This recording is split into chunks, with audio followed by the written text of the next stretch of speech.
Welcome to Choice Classic Radio. Like us on Facebook, subscribe to us on YouTube, and help keep this show alive by donating at choiceclassicradio.com. For more of your favorite old-time radio shows, join us on our companion podcast, Choice Classic Radio Detectives, where we bring to you tales from the greatest detective shows the golden age of radio had to offer. And now, with 526 episodes broadcast from 1941 to 1952, we bring to you The Inner Sanctum Mystery.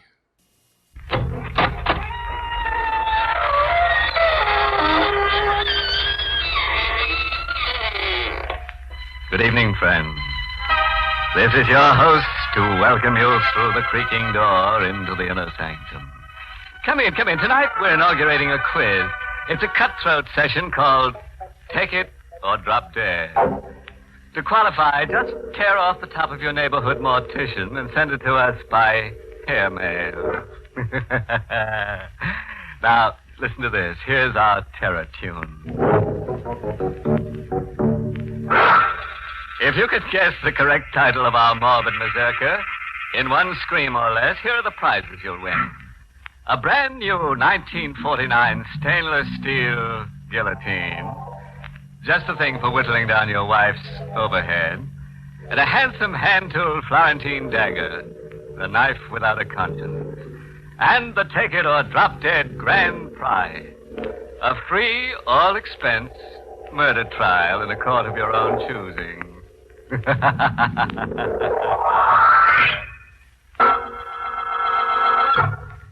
Tonight's Inner Sanctum Mystery, The Deadly Dummy, was written by Ed Adamson and Robert Sloan, and stars Mason Adams in the role of Steve with Elspeth Eric as Claire. Well, let's get to tonight's shivering shindig. Oh, by the way, let me warn you, all references to ghosts, living or dead, is anything but coincidental. Ready? All right. This is what happened to a guy named Steve Pearson. Why do you keep asking me the questions? Why don't you ask Marlowe? Ask him, Inspector. He'll tell you everything. I told you before, Pearson. Marlowe isn't here. He is. He's in this room, sitting right there in that chair. That's just a ventriloquist dummy in the chair. You told me yourself Marlowe is dead. You don't understand. The dummy is Marlowe. I can prove it to you. The dummy is alive, real. All right. So he's alive. You think I'm crazy? Go ahead, Pearson. Let's hear the story, all of it, from the beginning. It began when I went to work as Marlowe's assistant. He was billed as the Great Marlowe. The Great Marlowe. His audiences always thought he was a wonder. But they didn't know him like I did. You couldn't please him no matter how hard you tried. There wasn't a meaner man alive than Fred Marlowe. I would have quit him right at the start if it hadn't been for Claire. I only stayed because of her. Claire, she was warm and wonderful. And she was Marlowe's wife. Ah, Steve. Claire, you gotta come away with me. Wouldn't do any good, Steve. He'd follow us wherever we went. You know him. He'd make our lives miserable. But we can't go on this way. How much of this can we stand? We don't have to go on this way. What do you mean? If you really love me... Claire, we couldn't do a thing like that. You hate him as much as I do. But doing a thing like that... It isn't hard when you really hate. When you really love. Somebody will find out. They always find out. Not the way I've planned it. Ground glass. He'll drink it. But how? He'll know. No, he'll never suspect. It'll be during his act. What? That part where he drinks the water while the dummy whistles. You handle his props. All you have to do is put the powdered glass into the water pitcher before he goes on. He'll pour the drink himself. Yes. After he goes off, you can wash out the pitcher and the glass. There'll be no evidence. Will you do it, Steve? When? He's giving his last performance at the Lido on Tuesday. Tuesday. It'll be Marlowe's last performance anywhere.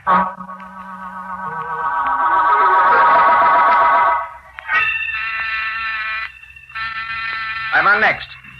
Everything set, Steve? Yes, Mr. Marlowe, everything is set. You made sure of the water in the pitcher. Last night you almost forgot about that. It's in there now. I made doubly sure this time. All right, Petey, let's go. Ready, Marlowe? Claire? Yes, Fred? My last performance here. Aren't you coming out to watch? I'll be along in a moment. I wouldn't want you to miss it. We're going to be really great tonight. Aren't we, Petey? Yeah, you said it, Marlowe. Tonight we're gonna knock 'em dead.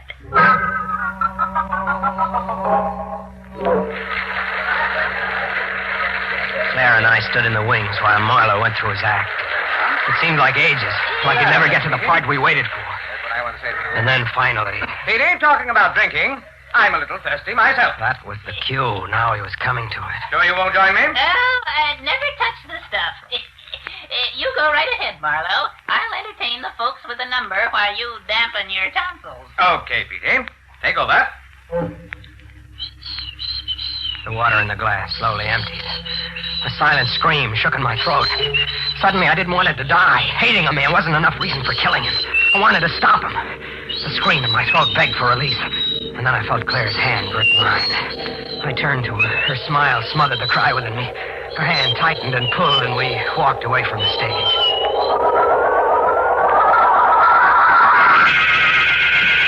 Pearson! The doctor. I sent your wife for one, Marlowe. The pain, it feels like there's a fire inside me. It won't bother you for long. Fire burning, cutting into me. Pearson, I'm dying. Yes, Marlowe, you're dying. Pearson, help me. Nothing can help you now. I won't die. The doctor will save me. He won't let me. There won't be any doctor. What? Claire didn't go for one. Claire, she wants me to die. She hates me. You and Claire, you both hate me. You did this to me. When you drank that water back at the Lido tonight, there was ground glass in it. No. Ground glass so finely powdered you couldn't see or feel it. Peachy. A dummy can't help you, Marlowe. Peachy, I'm dying. Help me. Oh, Marlowe, you're just a ham at heart. What? A real ham. Don't you think so, Steve? What is it? Oh, that deathbed scene of Marlowe's. Right off the cob. I thought it was quite good, Petey. Strictly amateur night. Strictly. Marlowe, you're all right. You see, Petey, I had Pearson believing. But it can't be. You drank that water. I saw you. Yes, I drank that water. But you're all right. It's not possible. Marlowe, you're killing our friend Steve with suspense. Come on, give him a break. Of course. Here you are, Pearson. Here's your ground glass. Marlowe had known we were up to something. Somehow he had switched the container of ground glass I had bought. He let me leave his hotel room without another word. I didn't know what to do, what to expect. I waited. 3 days went by. Then he sent for me. Sit down, Pearson. I'll be with you in a minute. Marlowe was busy packing a trunk. I sat there waiting. The dummy, Petey, was propped up on the table, his perpetual grin mocking my fear. Our friend looks kind of uncomfortable, Marlowe. Really, Petey? Why did you send for me, Marlowe? Clara and I are sailing for South America tonight. I suppose you're curious as to what I'm going to do about you. All right. What are you going to do? Nothing. Absolutely nothing. I just wanted to tell you about Claire, Steve. She's poison. Petey never did like Claire. Marlowe's a sucker for that dame. I guess she never told you that she tried to have Marlowe knocked off before. There was another guy, had the job before you. Claire fed him the same line. He's lying, Marlowe. Why don't you ask her? She'll be back soon. Claire wants Marlowe's money, but not Marlowe. She was just using you. Shut up. She'd give you the go-by so fast. Shut up, I said. You're out of her class.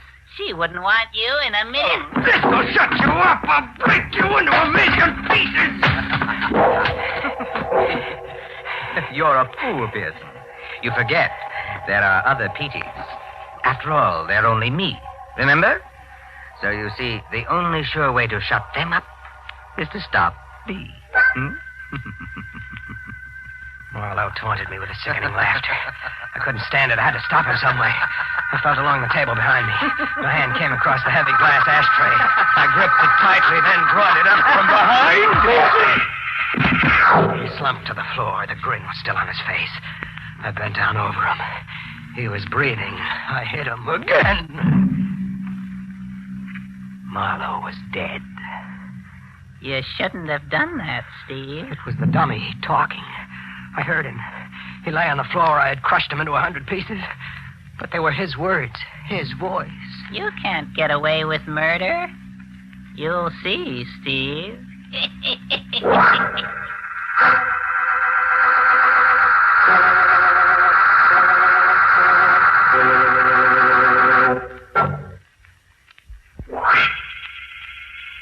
tell you, that dummy did talk. Steve, it couldn't be. But I heard him. He talked to me, Claire. He talked Steve, to get me. hold of yourself. It was just in your mind, that's all. You shouldn't have done it. If you'd only waited, we would have found a safe way.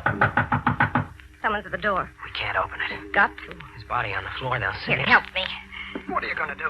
Put him in the trunk. Come on, Steve, hurry. All right.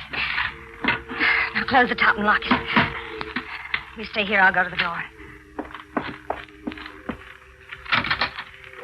Marlowe's room? Yes? I come for the trunk, lady. Oh, there must be some mistake. Well, that's a trunk, ain't it? That's what I come for. Mrs. Marlowe said you're mistaken. Look, mister, I got an order here. See? One trunk, number 3468. That's the number on the tag of this here trunk. Now, listen.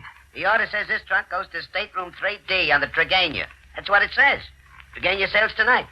Now, do I take this here trunk or don't I? Yes. I'm sorry. That was our mistake. But, Claire. Please, take the trunk. Okay, lady. Hey, what do you got in this here trunk anyway? A dead body? What do you mean by that? Forget it, mister. It's just a keg.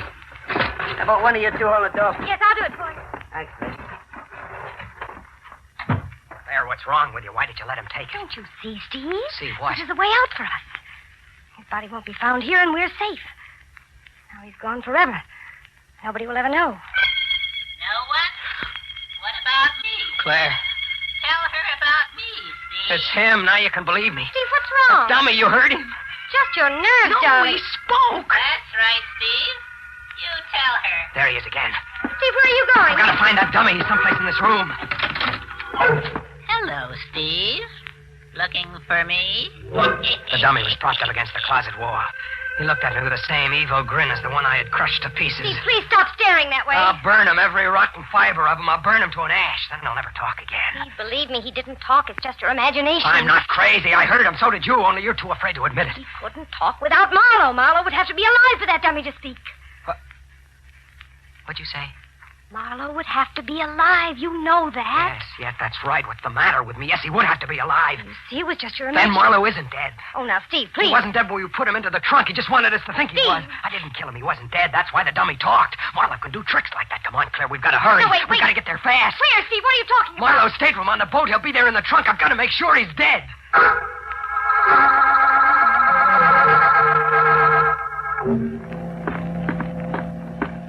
It's on this deck, Claire. 3D, there it is. There's the trunk in the corner over there. Give me the Oh, key. Steve, we shouldn't have come I here. said give me the key. Don't, Steve, please don't open it. He is dead in there. I know. Give it Yeah. to me. I grabbed a purse and took out the key. I unlocked the trunk, and I pulled up the lid. Marlowe was in there, motionless. When I touched him, he was cold. Marlowe was dead, all right. But there was something else in the trunk with him, at his feet. And the same grin was on his wooden face. Hello, Steve. I knew you'd come. I was waiting for you.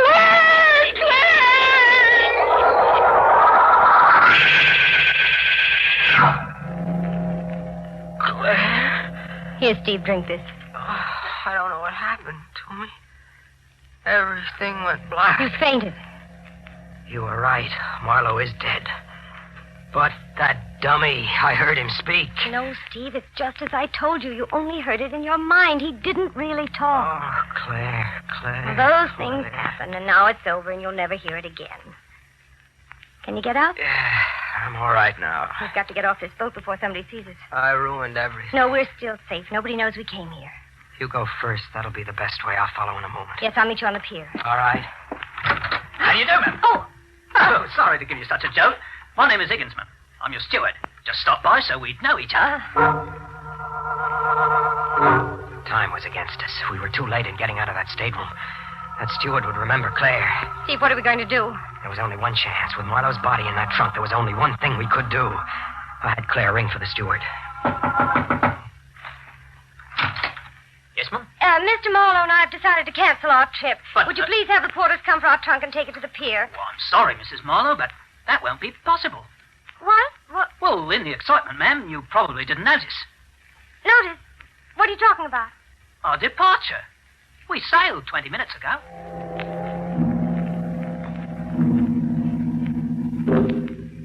We had walked into a trap of our own making.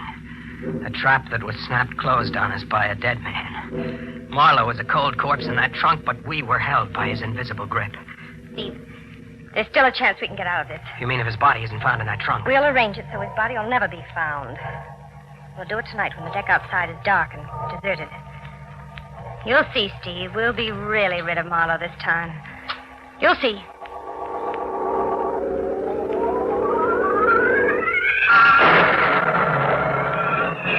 We got our first break. Early in the evening, a storm came up and grew worse with the passing hours. About 11 o'clock, I made a careful check of the promenade deck outside the stateroom. It was completely deserted. We supported Marlowe's body between us and carried it toward the darkened space at the end of the deck. In the morning, I'll report. My husband is missing. They'll ask a lot of questions. I'll have all the answers, just the way we planned them. Tell him how he often gets up at night to go for a walk. And the dizzy spells. Yes. Another of his dizzy spells. That's how it must have happened. Another terrible dizzy spell, and he fell overboard. Meantime, Steve, you'll have to hide. I found a place in one of the lifeboats. We'll meet every night. Wait. What is it? I thought I saw somebody down that way. I don't see anyone. It was probably just a shadow. Come on, let's get this over with. You can help me lift him to the rail. All right, now push.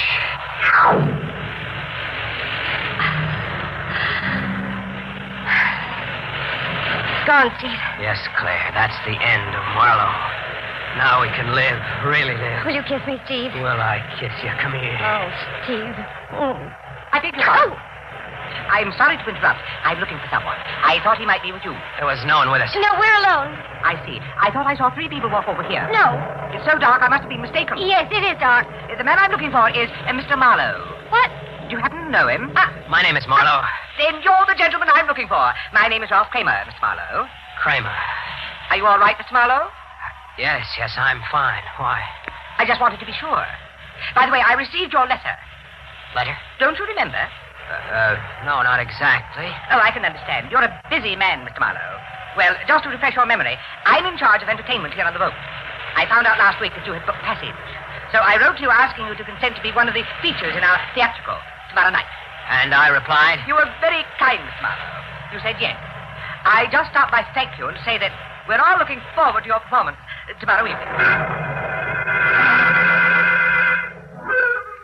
Steve, you've got to keep trying. There isn't much time left. It won't work, Claire. It will. You know Marlowe's act. You've understudied him. You went on for him in Cleveland, remember? I know, but I can't do it now. I can't get it. It'll come to you, darling. Now just keep trying. Go on, Steve, please. Try again. All right. Tell me, Petey, don't you and your girlfriend Phoebe ever have a difference of opinion? Sure, Marlowe, but I wouldn't dare tell her about it. Oh, you see, Claire, it's no good. Hey, you're doing fine. Don't tell me. I know it's rotten. Tell him I'm not going on. Steve, it means our lives. You've got to go through with it. Sure. You can do it, Steve. I'll see you through. Claire, What's wrong? What is it? the dummy just talked, and I didn't do it. He said, you can do it, Steve. I'll see you through. You heard him, didn't you? No. Don't let her kid you, Steve. There, he said something again. You didn't hear that either. Oh, now, Steve, don't. You've got to pull yourself together. That dame can really play angles, can't she, friend? Yes, she really can. Who are you talking to? You know who I'm talking to. You know all about it. Go ahead, Steve. You tell her. You're making the dummy talk, Claire. It was you all the time. You don't know what you're saying. You're trying to drive me crazy. That's why you're doing it. Now I know what Marlowe said about you was true. You were just using No, it. Steve. You wanted Marlowe dead. You wanted his money, just as he said you were playing me for a sucker. Steve, don't look at me that way. Now I can see you for the first time, what you really Don't you are. come near me. You are the same evil grin as that dummy. Because that's what you are, something inhuman. No, stay away. Something mean and vicious and bad. Steve. Oh. My hands gripped the throat. I squeezed tighter and tighter. My nails digging deep into the soft flesh. The color slowly drained out of her face. There was a final gasp, and then she stopped moving. She was like a rag doll in my hands. I stood there holding her lifeless body. Then after a while, I heard a knock on the door. Miss Marlowe. Miss Marlowe, it's Ralph Kramer. Mr. Kramer? What is it? The show started. You're out in 5 minutes. All right, Kramer. I'll be there. And now, ladies and gentlemen, we take extreme pleasure in presenting the great Marlowe. I sat there with a dummy on my knee and looked out into the sea of faces. All the men had the same face. It was Marlowe's. The women were Claire. I tried not to look at them. Come on, Steve. The dummy whispered to me. Come on. I told you I'd see you through. Let's go. Petey, I want you to meet the folks. Hiya, folks. By the way, Steve. Fool, it's Marlowe. Marlowe. Who was that lady I saw you with last night? Last night? That was no lady. That was... Now, you're not going to tell me it was your wife. Because I know whose wife she was. Stop it. Sort of a deadhead, isn't she, Steve? I told you not to call me Steve. You'll give it away. I warned you about that dame, remember? I told you she was playing you for a sucker. Stop talking about her. We've got to get back on the routine. The routine, yeah. That's what she gave you. I said cut it out. Cut it out, hey, with ground glass, If you don't stop, so help me, I'll choke you. How do you like this guy, folks? He wants to choke me and cut his best part off. I'm warning you. Just one more wrong word. This will kill you, folks. Wait till you hear the story I'm going to tell you. Oh. And it's no joke. Oh. You think this is Marlowe here, huh? Don't listen to him. He's lying. You can't stop me now. It's too late, Steve. Don't listen to him, please. He doesn't know what he's saying. He's going to tell you lies. He's going to tell you I'm a murderer, but don't believe him. Make him stop laughing. Get him out of here. Somebody make him stop, please.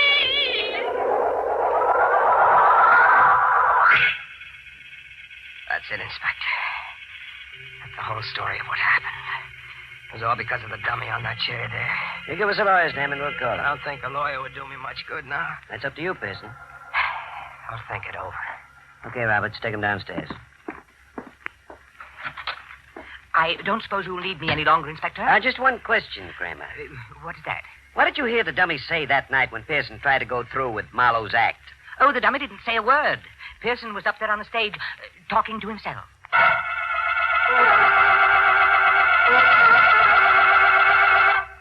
Well, that closes tonight's cadaverous chapter. Poor Steve Pearson, he just couldn't help double-talking himself into a knot, the kind the hangman ties. Now he's in a grave condition. But it's his own fault, you know. His dummy done told him. You know, the real reason he killed Claire is because he figured two dead heads are better than one. Well, anyway, all's well that ends dreary. Yes, as we say here in the inner sanctum, the end always justifies the screams.